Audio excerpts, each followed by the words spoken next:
Well, I'm from Jefferson here. Then I went to Iowa State for elementary education and history of my degrees, and I spent 10 years starting as a college intern at Living History Farms in Des Moines, where they tell the history of agriculture in Iowa, and they've got a small town there that shows some of the trades that go with it. And so I had those 10 years to trial and error and research my way through the trade, and that's the only reason any of this was able to happen. Yeah. But, I don't know, by 5-6 years in, I realized this is so much bigger of a story than I can tell in an agricultural museum. So that we set out to try to do it ourselves and have a furniture museum that can take care of our trade, that we're the stewards of those 800 years of our trade that I talk about. Yeah, somebody's got to take care of those guys. How do you let a piece go after you've... we laugh about that all the time. Early on, 20 years ago, it was like that. It was like, oh my God, I now have all these hours and the blood and the sweat and and now it's just like, well, the mortgage and the insurance and all those things are due. We got to get these pieces out. Let's get the next ones going. It just becomes business after a while. But you can't fake the love in those hours between. When you're building. Yeah, that's a good point. Can you show me some of your tools? Yeah, come on back. And the year of this building? 1927. So it's about to turn 100.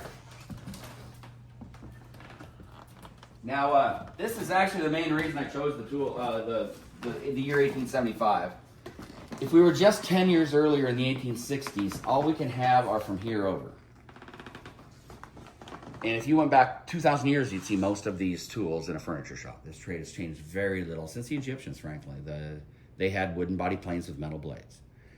And we suddenly, from 1865 to 1875, were able to jump from wooden planes to metal planes. This is the decade of that evolution. I always tell people, if you're ever going to start a museum, pick a year where something happened. Something was evolving. There's a story to be had there. And of course, the story in this country is the Civil War in the 1860s. Forced our country to start mass producing its own metal for the war effort. And then, the war's over, and we've got all these factories that sprouted up to make guns and cannons that don't need to anymore. And so there's a lot of innovation happening in the late 1800s in all the trades, and including the modern metal body plane. There's a gentleman by the name of Leo Bailey who invented the modern metal plane, and he was making these one at a time in the 1860s and selling them, and they cost $27 a piece, so it should be $2,500 to us today. That's that rate of inflation. It's 100 to 1. And nobody could afford his product. It's just too much. Even furniture makers, the best furniture makers, are making about $3 a day. So you'd have to save for months just to get one plane. But Stanley, the same Stanley company that's around today, they saw the potential in the product and they bought his patent. And by 1875, by my year, they had this down to $2.90. It went from $27 to $2.90. And then everybody could afford it. And that was their whole business plan, was get the price down so that we can sell millions of them. And that's exactly what they did.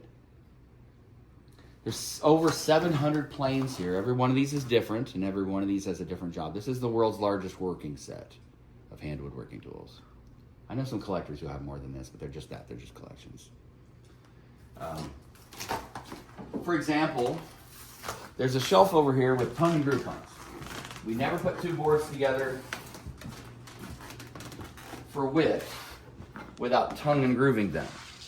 That's how you make wide boards. And so this shelf here has tongue and groove planes, and people are like, okay, nobody needs 28 tongue and groove planes, right? Well, 3/8, ½ inch, 5/8, 3/4, 7/8 inch, inch and a quarter. You need 7 sizes, and you need a tongue and a groove for each size, so that's 14. And you can't use the same one on pine that you're going to use on oak. You've got to have a hardwood setup and a softwood setup. I'm always telling the guys, it's always about being as aggressive as the wood you're working will let you be. And when you're working hardwood, you have to back all your tools off and take 3 times as many strokes. So hardwood furniture costs twice as much as softwood furniture, and the middle classes never had any of it. They couldn't have afforded it even if they wanted. The good news was there was no quality uptick on an oak piece over a pine piece. In fact, I would trust a pine piece to last 500 years before I would trust an oak or a walnut piece to last 500 years. Too much weight. Too much weight. A lot of those hardwoods have downsides. But just to give you a little demonstration here, let's say, what do we got? Let's say, want to get rid of the tongue off of it. Okay, that plane we were just talking about, if I used him to shave that wood, that much at a time, that'd still take 20 strokes to get rid of that 1/2 inch. So it's slow. But this trade is not slow. In fact, I say every day this trade is faster with hand tools than it is with power tools. And that's the one thing I certainly wouldn't have guessed 30 years ago. Faster with hand tools. It's because of planes like this. Look at the difference in the blade. That wide blade can reach up underneath the next wood grain, and it takes a chunk instead of shaving. That's 1/8 of an inch with every stroke. So in 4 strokes, we've taken a 1/2 inch off of there. Of course, that'd be faster than setting up your table saw to do that 1/2 inch. Now I'm just flattening there, and then we could put a joint on it. We could put a square on it. Maybe I'll remake a tongue now.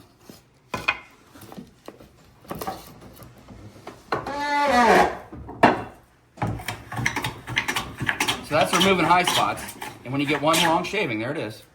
That means we have a straight board. That's the simple one. But this is a tongue and grooving plane, the Stanley 48, and it's got 2 blades under here.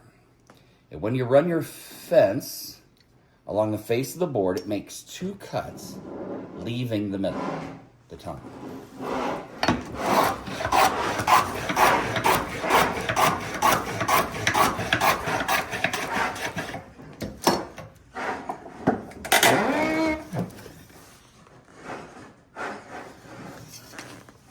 Now you swing the fence on it,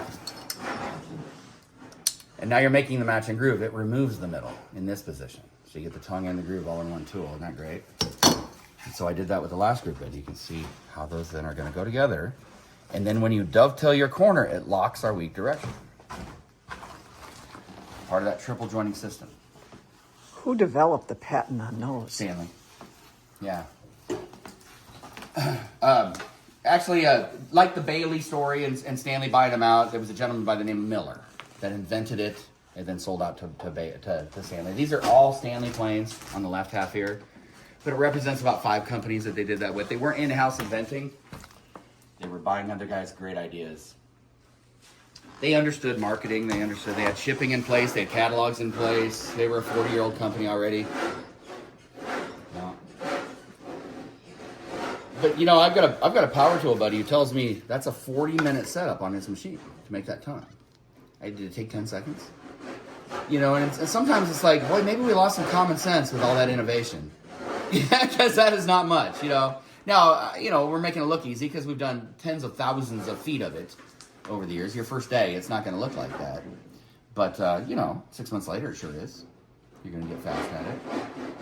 How many people are you training to take your place when... We always have 2 or 3 going through a 2-year apprenticeship. Over the years, we've had about 30. A lot don't make it all the way through. A lot quit the first 2 weeks. Because it's a romantic idea to hand build furniture, but it's work. It's labor all the time. And not everybody's built for it because it's a thinking man's labor. I always say build furniture is like you're playing chess all day long. If you're not 3 or 4 steps ahead on the step you're building with your mind, it's not going to work out. You've got to know all the rules and then get on autopilot enough that you can be working ahead in your brain while you're physically here on that one job. It's a different thing. It's not for everybody. But I can't imagine anything more satisfying. If you're built for it right. What did your father do? He was an electrician. Long line of farmers, electricians, Danes, big family, Danes. And I let that get on my woodworking a little bit, just as you would have back then. I look at Danish American furniture, and that's a stress of mine. Do you have a favorite tool? Or a workbench? At the time, well, these workbenches are called dog hole benches. And dog hole benches have a row of holes and a dog that goes in the hole. So whatever length of board you're working on, whether it's a 1-foot board or a 10-foot board, you can put a dog in the appropriate hole and that will lock it down.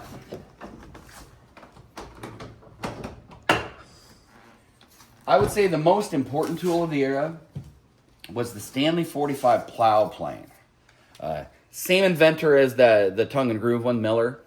And what this was, You can loosen these two screws here and slide this fence along these rods for however far in from the edge of the board you want to make a groove. There's the cutter down to this depth. In fact, that's a little deep, so I'm just going to loosen that, and I'm going to turn that till it's 3/8 down. And then we run the fence along the face of the board.